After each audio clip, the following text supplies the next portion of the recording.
Critics and filmmakers alike banded together early this week to take a stand against Disney, after the company banned the Los Angeles Times from advanced screenings as a result of an investigative series on the corporation's dealings in Anaheim. The AV Club and Alyssa Rosenberg with the Washington Post announced that they would be standing in solidarity with the LA Times by not publishing Disney reviews before the films were out in theaters.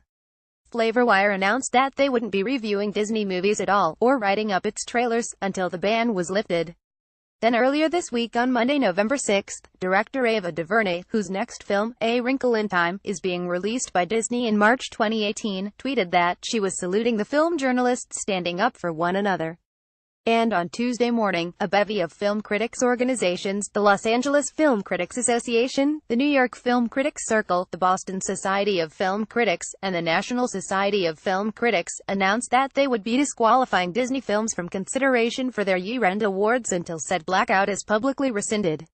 In response, the Deuce creator David Simon tweeted, "If journos are being selectively barred, then I'll play, too. This award season, all Disney screeners dumped. No votes from me for their stuff." Last but not least, the New York Times announced that it would also boycott advance press screenings for Disney films. A powerful company punishing a news organization for a story they do not like is meant to have a chilling effect, a statement from the publication read. "This is a dangerous precedent and not at all in the public interest. It was all a clear stand against what multiple critics called an unprecedented move by Disney against journalistic freedom. Disney was telling the LA Times, don't report on our business deals in Anaheim or your entire outlet is going to be punished," LAFCA Treasurer Amy Nicholson told BuzzFeed News.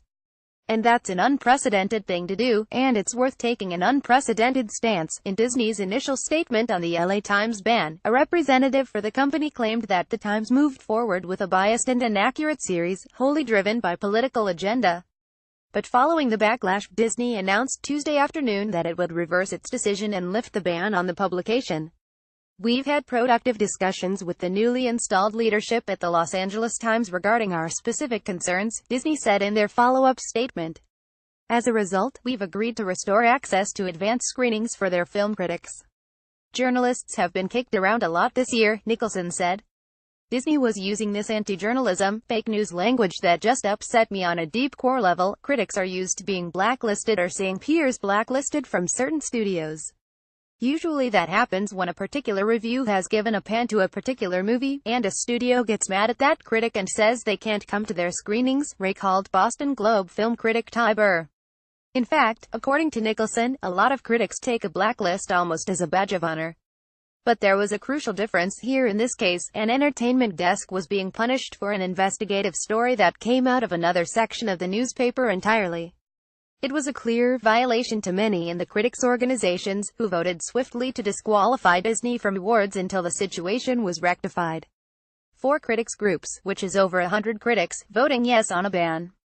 "We don't do that. We shouldn't have to do that, but I'm glad that we did," Nicholson said. "It was strictly punitive, and it was very petty," Burr said about Disney's blacklisting of the LA Times. "It goes against the entire notion of a free press, and it's also just beating a newspaper up over doing its job. It's nonsensical." Even in the wake of Disney's decision to rescind the blackout, the questions its initial decision brought up remain relevant.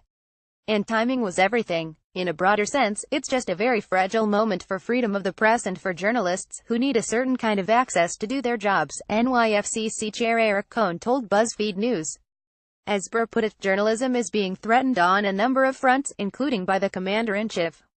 It's possible that the timing played a part in expanding this conversation past the confines of the media world and toward those creators and fans who also see the threat that journalism has been under throughout 2017. After all, this is the year in which President Donald Trump reportedly told former FBI Director James Comey that he should consider putting reporters in prison, according to the New York Times. As Nicholson put it, free speech is something that affects all artists, not just film critics and people who write for newspapers. Among entertainment journalists, there is a history of Hollywood studio blocks that have resulted from publishing news and critiques they disagree with. If they don't like a review of one of their films, or a profile of one of their stars skews too negative, studios have been known to retaliate. Studios have been manipulating the media since they were born, to a degree, Cohn said. Disney's statement rescinding their blocking of the LA Times doesn't quite offer insight into whether their behavior in this regard will change after the backlash. Regarding their historical and present relationship to journalists, Disney has not responded to multiple requests for comment from BuzzFeed News, instead rescinding the statement about dropping the ban on the LA Times.